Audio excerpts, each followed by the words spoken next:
Uh, I'm not sure what Kyle is saying no to. He's gone. He's a Ghostbuster, or what happened there? Um, so I'm going to click on share screen. That's not what I want. Share. Okay, back off that and pull up. Thought I had Dad's PDF. Oh, there it is. Okay, let's try it again. Share screen. Okay. If you guys could open your Bibles to as you guys read for me. So, Ethan, if you would turn to Proverbs 3:28, and Kyle, if you would turn to Proverbs 6:29, and David, if you would turn to Proverbs 11:9, and who's next? Boomer, if you would turn to Proverbs 12:26. And who else we got? Braden, turn to Proverbs 14:20. And Jesse, if you would turn to Proverbs 19:4. 19:4 for Jesse. Okay? So I think I went through all of it. Let's scroll back. We are in your notes on page 14. Dad's notes, page 14. In the area where people you might meet. No, I'm not. I gave you guys the wrong one. Oh my gosh, did I? I did. Okay, everybody scrap what I told you to look at. Just scrap everything I just said. Okay, let's try this again. Okay, new ones. I'm giving new assignments here. Ethan, Proverbs 10:2. Kyle, Proverbs 11:1. David, Proverbs 13:11. Boomer, Proverbs 14:4. And Braden, Proverbs 15. And Jesse, Proverbs 16:8. You're going to be in 15:6, Braden, and 16:8, Jesse. Okay, now you're going to be on page 17 of Dad's notes. Page 17 of George Fall's notes. Okay. Okay. So Ethan should have Proverbs 10, verses 2 and 3. Yep. And he's going to read those to us right now. Okay.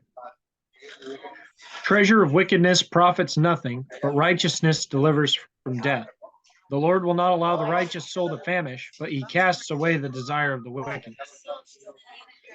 Okay, so these are compare and contrasts. What are the two benefits of righteous people when they get their money? What do we think, Ethan?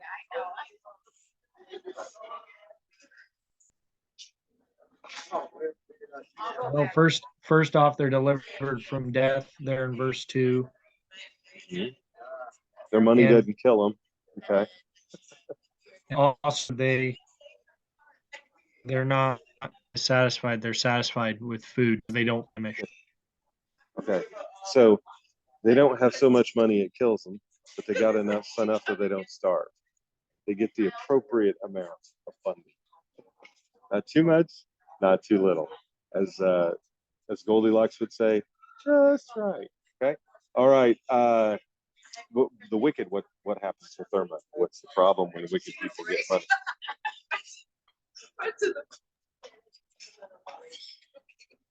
The wicked doesn't get any profit at all.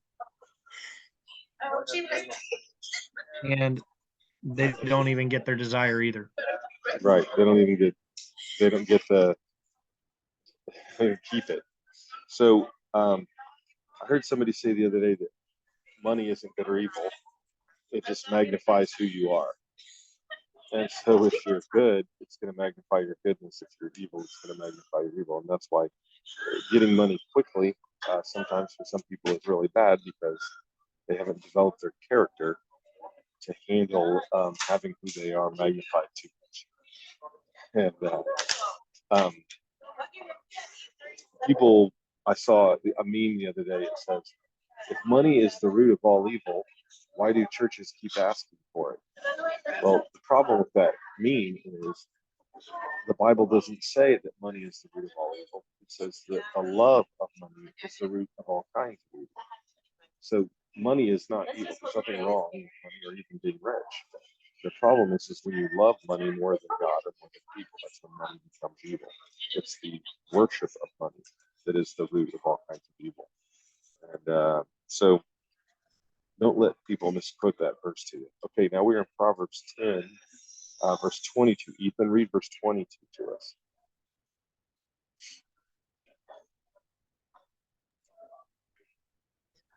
The blessing of the Lord makes one rich, and he adds no sorrow with it. So when God blesses you and you get rich, what doesn't come with it? Sorrow. Right. So I believe the King James sorrow there. Does anybody have a nearly inspired version of NIV? I believe it says trouble, but it has the idea of it's not a negative side to it. If you get money in ill-gotten ways, or through greed, or unlegitimate means, it comes with sorrow and trouble. Whereas if you earn it slowly over time, it brings no sorrow with it. On the contrast, I think Brother Kyle is going to read Proverbs 11:1 to us. Hey, Kendall. Yeah. The NIV says without painful toil. Okay, there we go. It doesn't it doesn't bring trouble. I'm going to send you guys some videos today, and I think you're going to understand even more what Ethan's first there in 22 means. So I'm going to send you videos of lotto winners. Okay, go ahead, Kyle. All right. The Lord detests dishonest scales, but accurate weights find favor with him. Okay. So if you use dishonesty, what is God to gain money? Which is what that's talking about. What's God's reaction?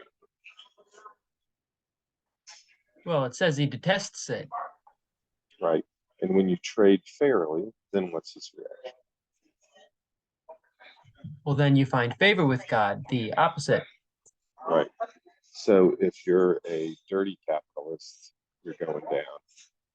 If you're a fair person with fair trade, then you'll be blessed. And capitalism, like money, is neither good nor evil. It's just a system of economy. If you are corrupt and a liar and a cheat, it won't work. If you're honest, you're good, it will. So really, it's your character, not money, that determines your destiny. That's an important thing for you guys to understand. And your happiness. Happiness isn't determined by money. They've done study after study. There's no correlation between wealth and happiness. There is a correlation between your character and happiness. Okay? I think we're to David. You got Proverbs 13:7. Is that the one I gave you? 13:11. 13:7 and then 13:11. Oh, you're okay. Do both. So you're going to do 7:11. Okay. But don't read 8, 9, and 10. Okay. So 7 first? Yes, sir. Okay. One person pretends to be rich, yet has nothing. Another pretends to be poor, yet has great wealth. Why would somebody do that?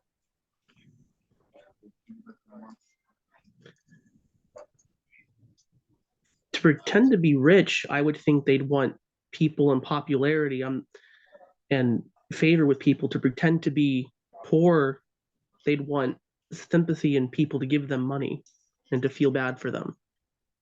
I'll give you another angle on that. This week, a guy in I think it was Virginia won a huge lottery, and when he went to collect, you have to go in person to collect the lottery. It's part of the rules. If you want the money, you have to go stand there with the big giant check to promote it.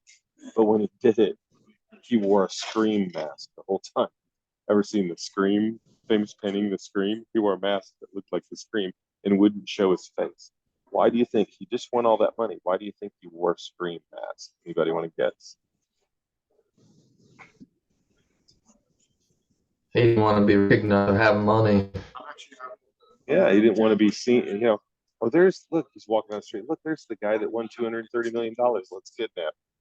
Or let's go ask him for money, or let's have our charity go after him. He had a really common name from like Bob Smith. So there's no way anybody's going to find him if they can't see his face. And so he wisely hid who he was because he didn't want people to know. He didn't want to be harassed or kidnapped or his kids attacked or whatever.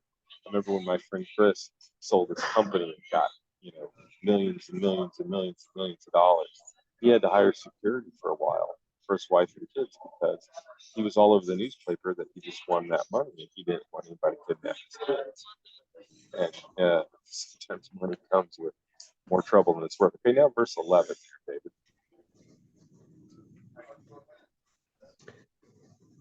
Dishonest money dwindles away, but whoever gains money little by little makes it grow. Okay. So if you get money in the wrong way, it diminishes. If you build it little by little, through labor, through honest means, it increases. When you get a whole bunch of money at once, you don't know how to manage it. You didn't know how to earn it, therefore you won't know how to keep it, know how to best utilize it.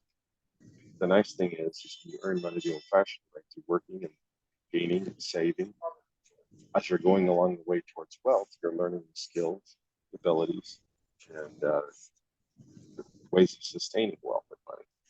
And so it's like giving a gun to a 2-year-old. They don't know how to use it. It's like putting a baby driving a car. They can have it. They don't know how to properly use it. That's wasting a lot of money.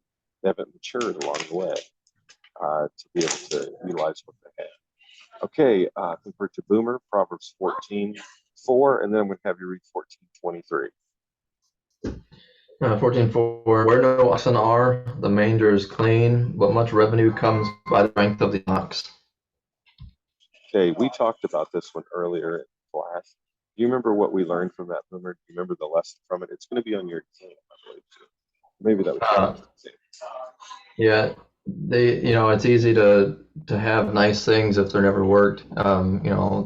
For like me personally with your tools, if you keep tools nice and things like that, if you don't use them, they stay clean and they stay nice. But when you use them, they get, like they're used, and that's how using your tools is how money comes, not letting them sit there. Same thing, I guess, with the ox, but. Yeah, so if you imagine if you didn't have the tools, like if you couldn't do your job without a computer, right? So where there's no computer, everything, your desk is clean and nice, but you're not making any money. So you've got to get the right tools and to do the work in order to get the increase. Okay, now let's go to 14:23. In all labor there is profit, but mere talk leads only to poverty. Okay, so what leads to profit? Doing things. Yeah. So, and by the way, as guys who are going to be professional speakers, remember that if all you do is get up and talk on Sunday, that's not going to work. You're going to actually put in the labor, the study, the building of relationships, the training, the other things required to be the best speaker you can be. Don't count on your mouth. Do the work. Okay. All right. Let's go to Proverbs 15:6 and 16. And over to, I guess I probably to Braden. In the house of the righteous there is much treasure, but in the revenue of the wicked is trouble. Okay, and 16. Better is a little with the fear of the Lord than great treasure with trouble. Okay, so money and wealth and possessions don't do any good if they all come with trouble. And if you got a bunch of stuff, you got to worry about someone stealing it. If you get a really nice car, you got to worry about somebody putting a ding in the door when you park in the parking lot. Someone stealing it. You got to put an alarm on it. There's a million ways that having money and wealth can come with trouble, and cause all kinds of other trouble. And oftentimes that trouble isn't worth the having. And so if you get your money and you use it in a righteous way, it's not going to come with the hassle and the trouble. Whereas if you don't, if you gain your money illegitimately or you use it illegitimately, you're going to have more trouble than the money's worth. It'd be better to not have it. And there's just video after video of lottery winners saying it ruined their life and they wish they'd never won. I mean, the vast majority have lost the money within 10 years, many of them under 5 years, and it ruined their life. They're divorced, they're alienated from their kids and their family, they're worse off. Half of them are in jail. It ruins their life. Money with trouble isn't worth it. It's better to be poor. It's better to be righteous and not have money than to have great treasure and a bunch of trouble. And that gives the example of Job there. Okay, I think we're down to Jesse. Can you read Proverbs 16:8 to us, please? Better is a little with righteousness than great income with injustice.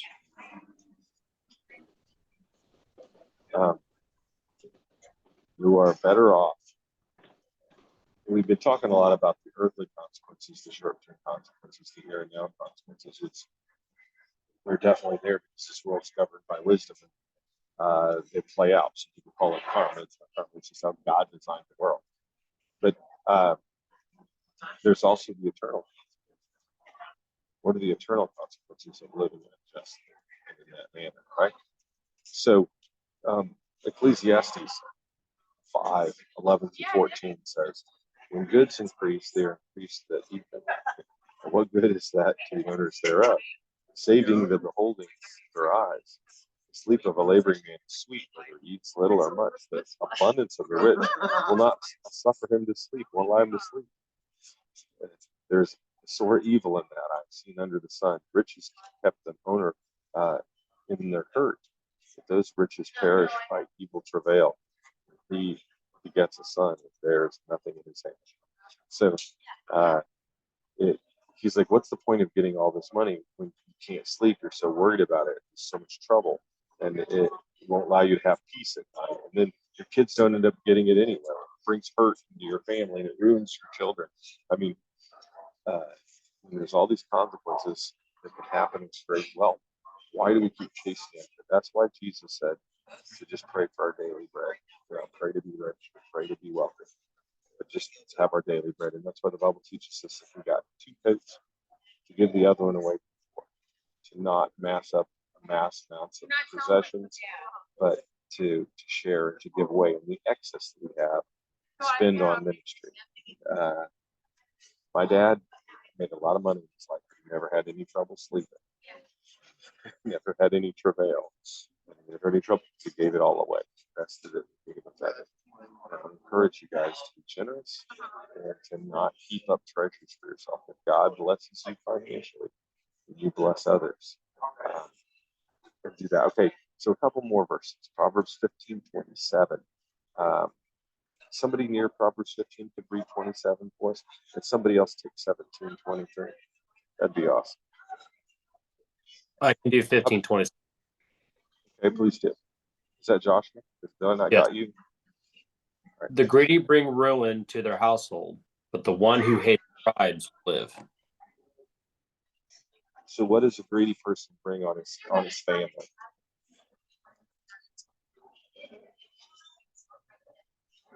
He brings trouble, right? It's nothing but trouble.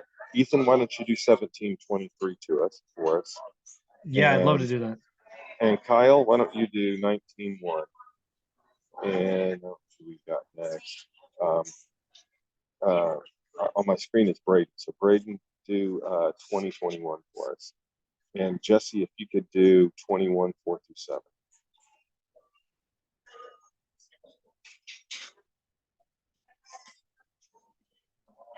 You ready for 17:23? I am. Okay. A wicked man accepts a bribe behind the back to pervert the ways of justice. Okay. If you're taking money under the table, you're not pleasing God and you're perverting the way of justice. Don't operate that way. God's not going to bless you for that. And watch out for people who are taking bribes. You want to find out the real motivation for people to do things that don't seem to make sense? Start following the money. The truth will come out. Okay, next one, Proverbs 19:1. And then Proverbs 19:22, both of those. Whoever's got that. Better the poor whose walk is blameless than a fool whose lips are perverse. Okay. Integrity is more valuable than riches. 22, verse 22.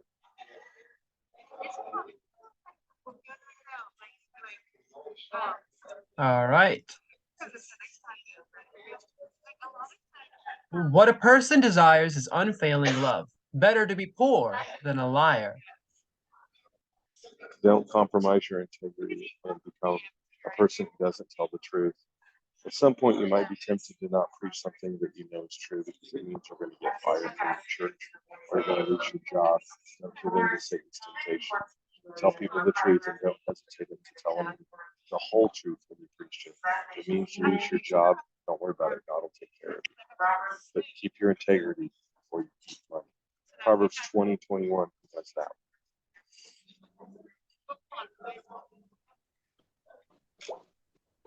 An inheritance gained hastily at the beginning will not be blessed at the end.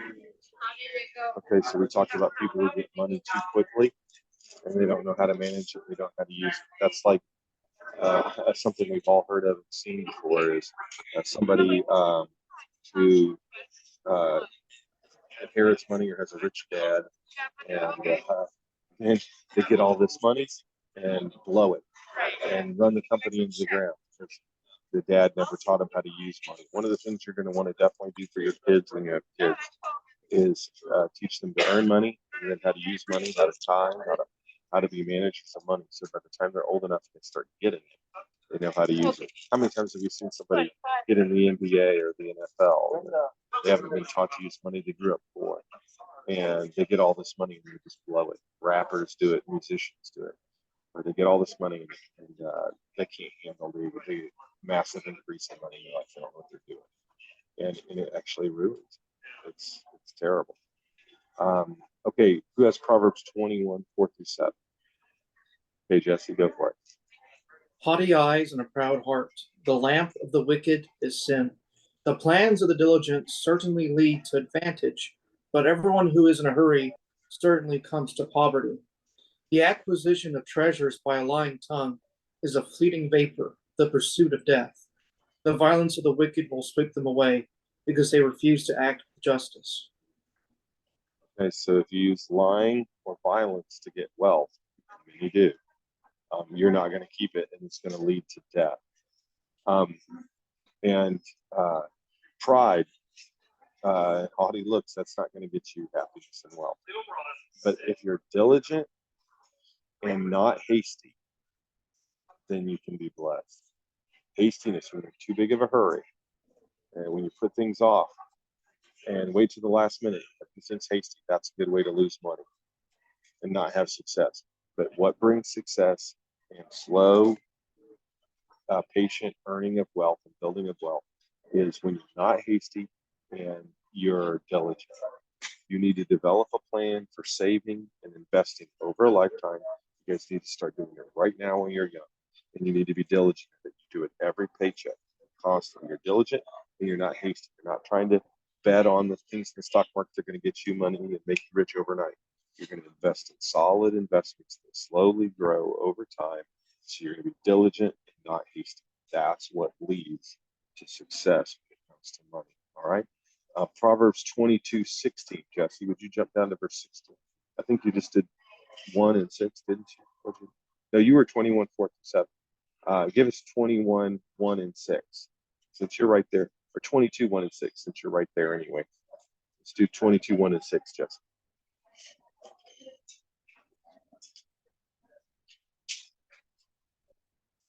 Okay, I can't hear you. You need to unmute yourself, Jesse. A good Looks name is cool. to be desired more than great wealth. Favor is better than silver and gold. Train up a child in the way he should go. Okay, Even when he grows just old, he'll not all the obey. way. Just verse 1 and verse 6. Nothing between. That was 1 and 6. Oh. Read 6 to me again, please. 28. Train up a child. Oh, in the that's way he should 28 go. 6. I got it wrong. Never mind. It's 28 6. Could somebody Okay. turn to 28 6 while I have Jesse go ahead and read verse 16? Read 22 16 to us. Sorry. Okay. One who oppresses the poor to make more for himself or gives to the rich will only come to poverty. All right. So your reputation is better than wealth, right? So don't sacrifice your reputation to get money, and don't oppress people to get rich, or give your money to the rich. Don't go trying to bribe rich people. They already got money. It's not going to work. You're not going to impress a rich person by giving them money. That's not going to work. Now, somebody's got 28 6 for us. Somebody have. I can do I that. got it. I don't know who all just said that, but somebody. Can I do it? Yeah, please. Yay. Okay, 28:6. Better is the poor who walks in his integrity, the one person in his ways, though he be rich.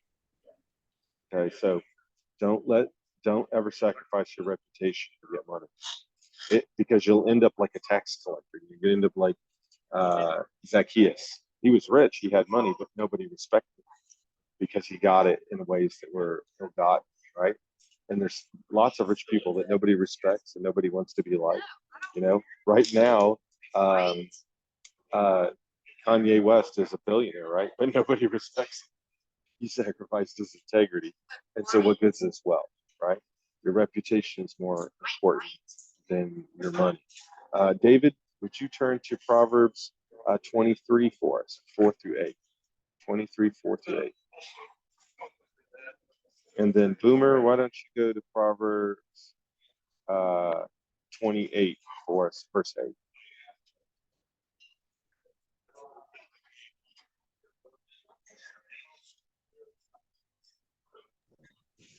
Chapter 23, Yeah, 23 verses 4 through 8. 4 through 8. Okay.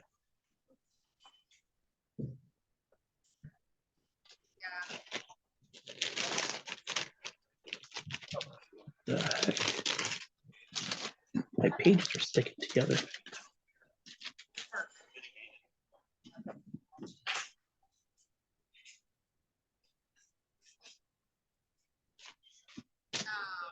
Twenty-three, 4 through 8. Not saying 7.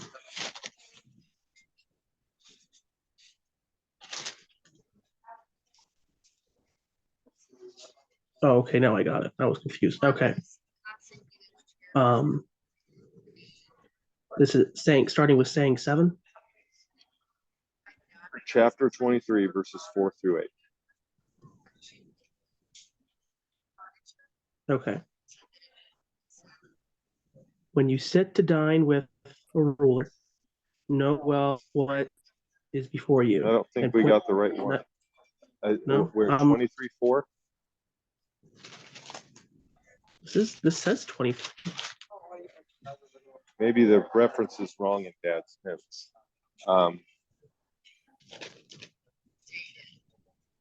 Somebody else look up 23, 4 through 8, see what yours says. You need me to read it? I have it right here. Is it just like, yeah, read it.